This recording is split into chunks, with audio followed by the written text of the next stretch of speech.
Hello guys, this is the Python solution for day 2 of the Advent of Code. So for this problem, we have a sort of a bunch of lists uh, in sort of one after another. And basically what we have to check is whether the list is strictly ascending or strictly descending. So for example, this one is strictly descending, right? So 7, 6, 4, 2, 1, that's good. And the other thing we have to check for is that when it's strictly ascending or descending, it has to be by at least 1 and at most 3. So it has to either decrease by 1, 2, or 3. Right, so here it satisfies that condition, so this is okay. This one doesn't satisfy that condition because this is increasing by 5, and it doesn't satisfy the condition. So um, and we have to count how many rows are okay and how many rows are not okay. So basically, when we approach a problem like this, we want to sort of break the problem down. In day 1, the problem was so simple that we didn't really even need to bother. But for this problem, we can have uh, a function to check whether it satisfies those two conditions, right? So we can just call this function, nice and simple, no need to think too much. So we can do something like def is increasing, so it takes in a list, and then what we want to do is we want to loop over for element in lists. Do we need to loop over the first element of the list? Probably not, right? Because the first element of the list can be anything. Well, like it's only what happens after that determines whether it satisfies the conditions of being strictly increasing and by the amount of 1, 2, or 3. So we can just do 1 onwards. And then we can say if elements, or rather, I think in this particular case, an index-based approach will be a lot easier. In range 1, then have this. And then if list I is if list I minus 1, so the previous element is smaller than list I, then that's all good.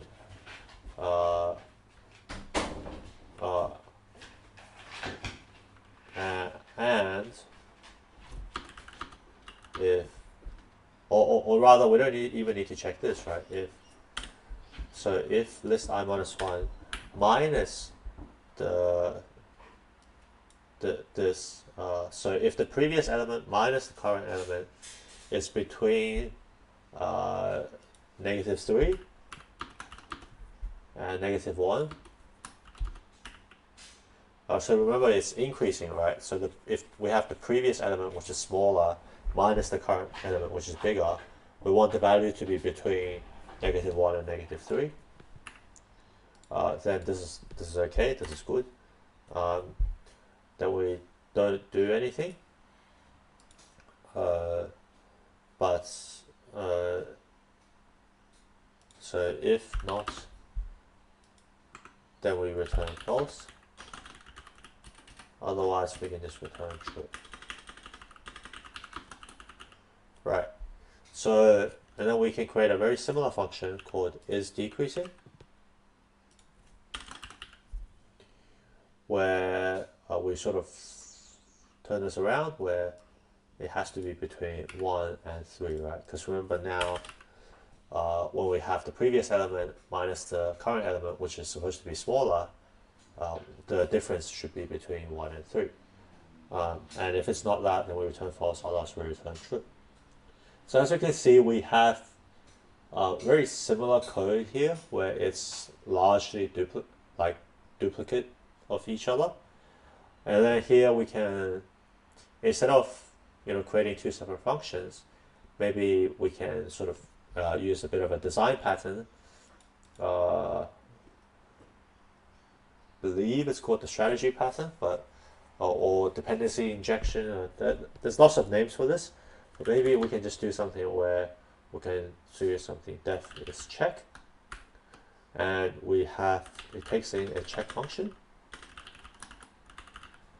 and the list, right?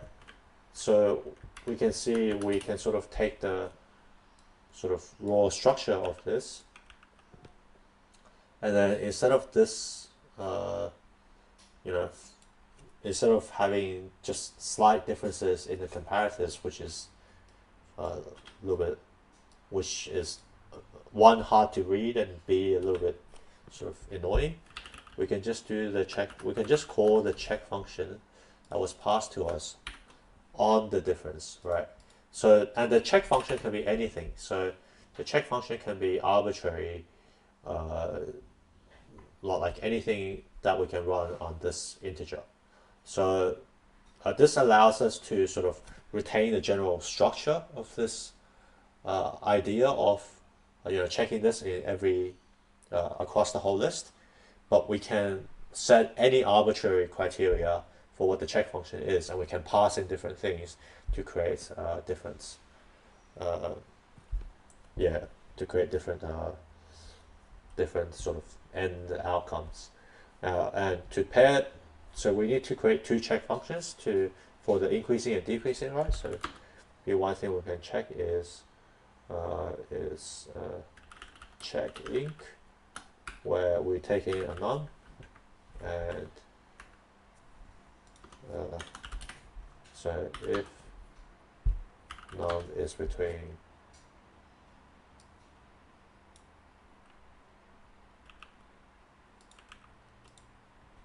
oops.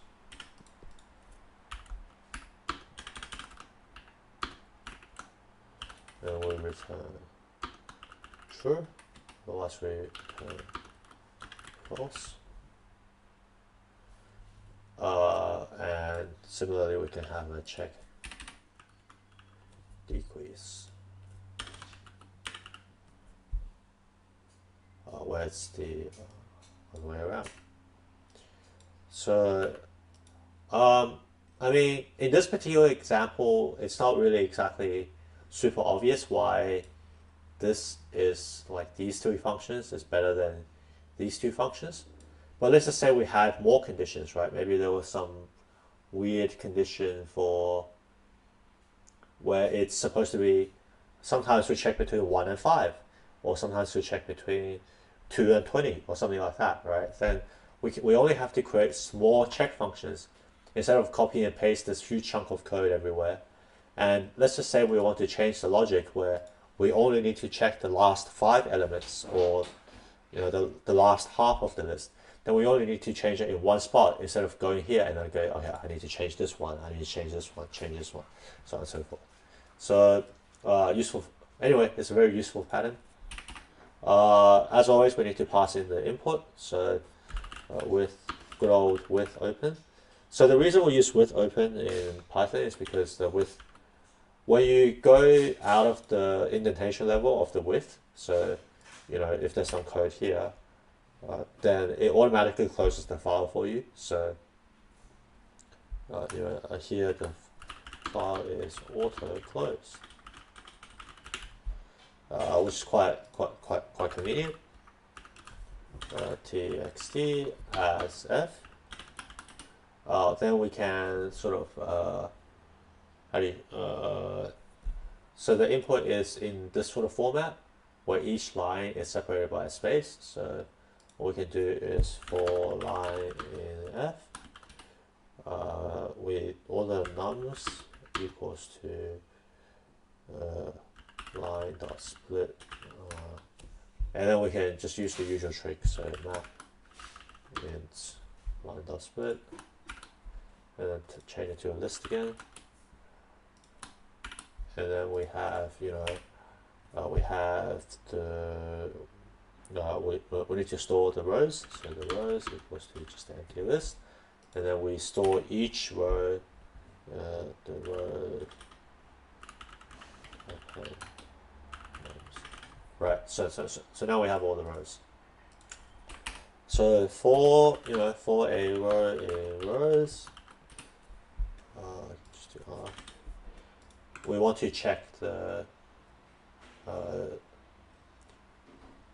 we want to check whether it's increasing or decreasing, right? So if check is checking on the row, then we have the total. So we have the total valid rows is equal to 0. So if the row is validly strictly increasing and so on, then we increment valid.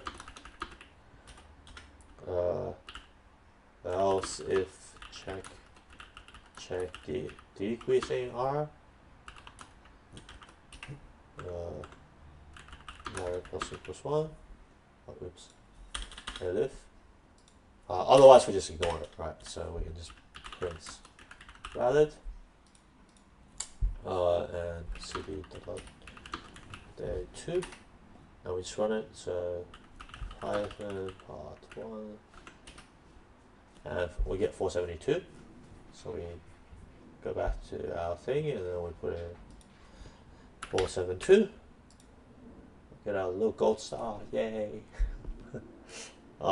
So the second part of the problem is this one is quite tricky. It really tripped me up, and it took me a while to get this one correct. So basically, the second part of the problem is the same as the first part, except now a row is valid if we can remove one of the elements, and then it's considered safe.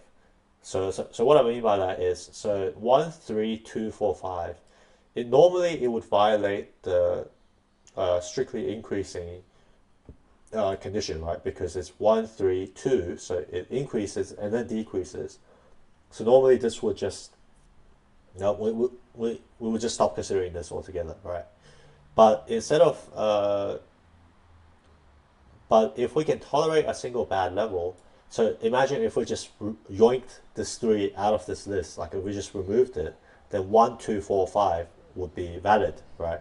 So that's okay, and we can only remove one particular bad level. So, me being me, I was like, okay, let's try and do this in a super efficient solution, and which I'll show you later. I managed to get it to work, but let's just try the naive approach first. So now we need to consider the case where we have to remove one of the elements. So we can we need to try for removing every single element out of the list, right? So for I in range length of R, let's just mutate the existing list. So the remove equals to R dot pop I. So this just removes the ith element and puts it inside this removed variable, and then we can check, right? So if so we just check that we can check if it is valid, then we increment I. We increment the valid, and then so after this we want to reinsert it, right? So R dot insert I and the removed. So we sort of go back to our original list, right? So if looking at this, it looks pretty correct, but there's actually a bug. So which is a mistake I made, and the bug is, so feel free to pause. But the bug is, this actually means even if we found a valid row, we might keep looping inside here, right? So we might try removing a different element, even though removing the previous element already made the row valid. And this means we might double count a particular row. So what we need to do is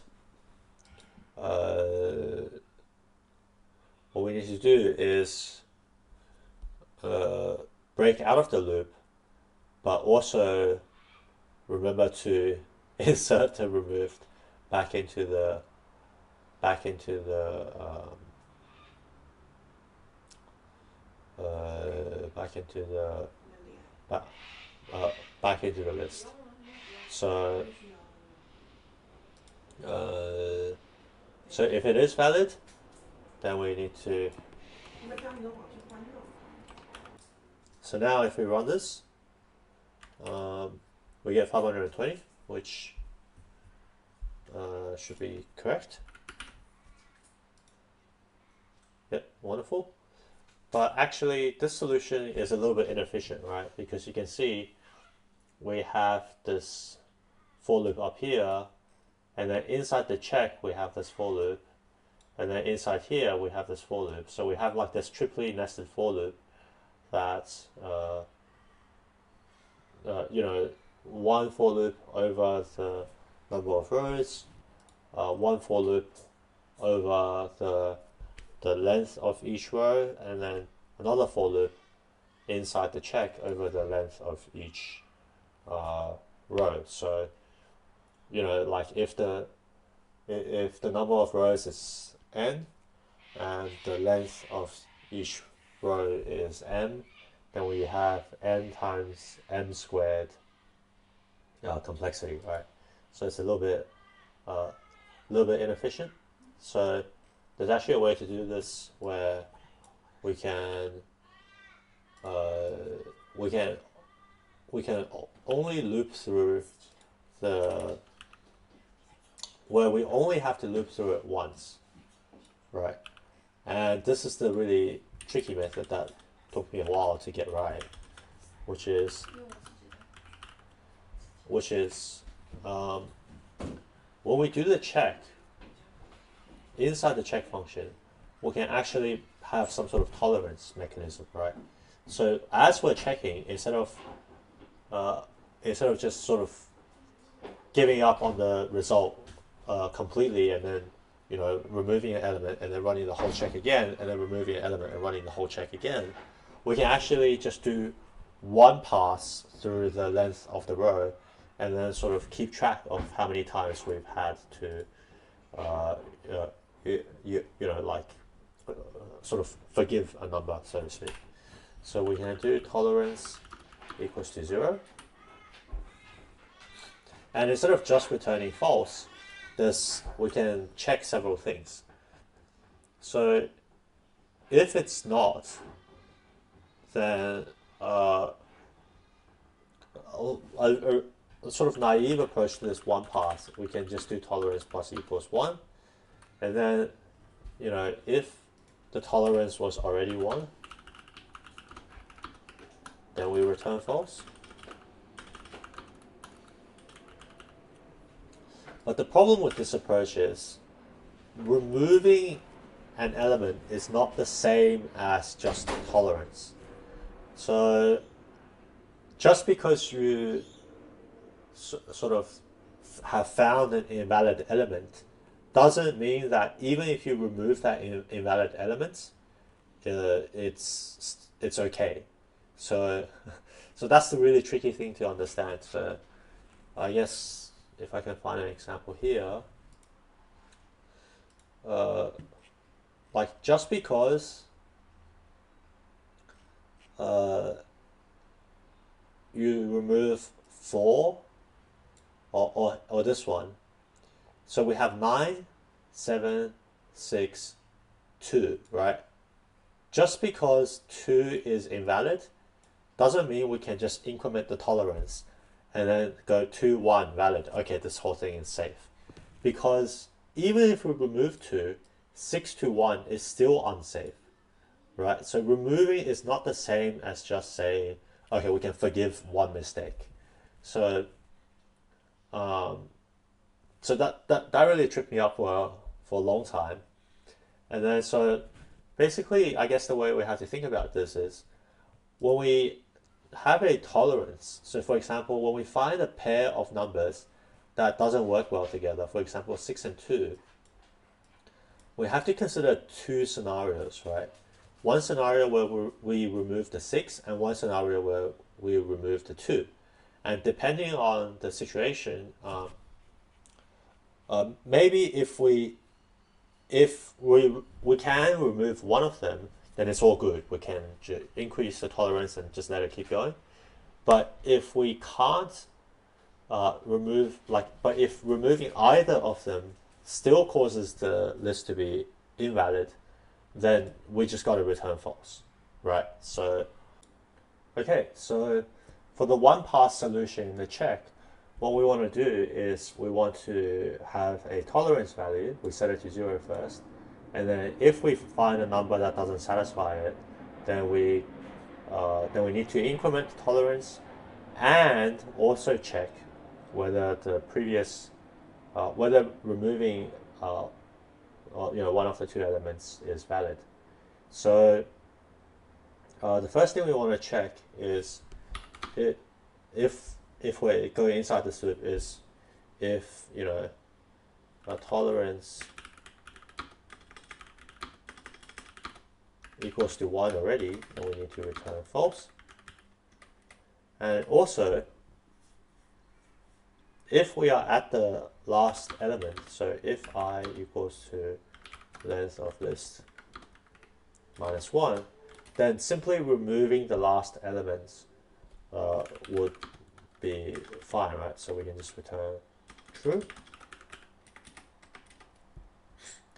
And so now what we can do is we can check to see if we can remove the second element, right? So in this particular example, if we have 1, 3, that's okay, and we hit 3, 2, and that's not okay, let's see what would we check to see if we can remove this 2 and then make this whole thing valid, right? So the way we check that is if if we check, so inside the list what we have is I minus 2, I minus 1, I and I plus 1, right? So we're at I and we've checked against I minus 1. So if we remove I, then we want to check I minus 1 against I plus 1, right? So I plus 1. And if this works, then that's great. We can just remove I, and in fact, we can do I plus equals 2. Because why I plus equals 2 is because by the time, if I don't do I plus equals to 2, if I just do I plus equals 1, then by the next iteration of the loop, I'll be here, right? And I'll be checking I plus 1 against I, which I've already done, which I don't need to do because I already removed I, right? So I've already checked I plus 1 against I minus 1. So I don't need to check I plus 1 against whatever was the previous one here again. So I can just do tolerance plus equals 1 and then continue. So if we can remove the second element, then it's quite nice because we get a free skip basically, because we've already checked I plus 1, so we get a free skip and we do I plus equals 2. And then if we can, but if the first element is, so if I is less than, if I minus 2 is less than 0, right, then then we have to remove the first element. So if if I minus 2 doesn't even exist and I minus 1 and I clashes, then we have to, and we can't remove I, then we have to remove I minus 1, in which case we just do I plus equals 1, tolerance plus equals 1, continue. And the last case we have to handle is if removing I minus 1 or removing I doesn't do anything. So if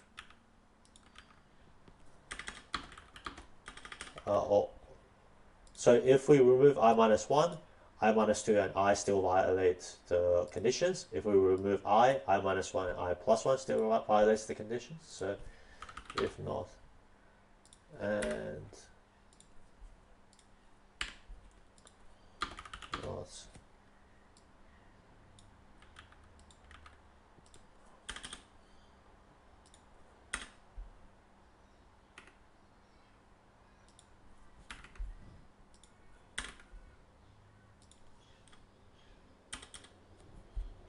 then we want to just return false. Right, so this should cover all the conditions, and if we run it,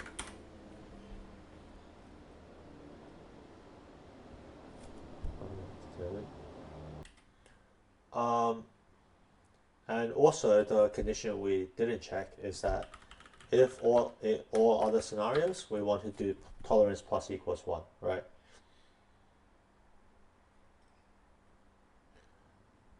Because the other scenario is maybe we can remove the first we can remove the first we can remove I minus 1 but not I.